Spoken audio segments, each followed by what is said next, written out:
Hi friends, நான் முடக்கத்தங்கீரை தோசை செய்ய போகிறேன். அதுக்கு நல்ல முடக்கத்தங்கீரையை பறித்து நல்லா சுத்தமாக கழுவி எடுத்து வச்சுக்கோங்க.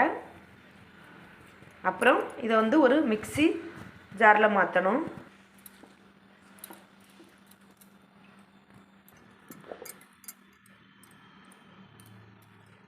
இதை நல்லா அரைச்சி எடுத்தாச்சு.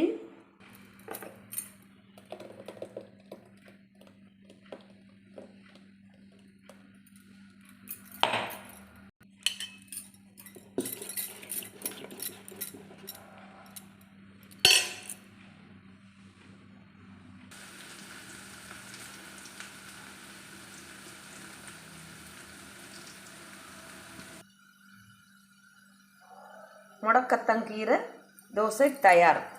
நான் இப்போ இது மண் தோசைக்கல்லையாங்க சுட்டிருக்கேன். இந்த தோசையை நீங்களும் ட்ரை பண்ணி பாருங்கள்.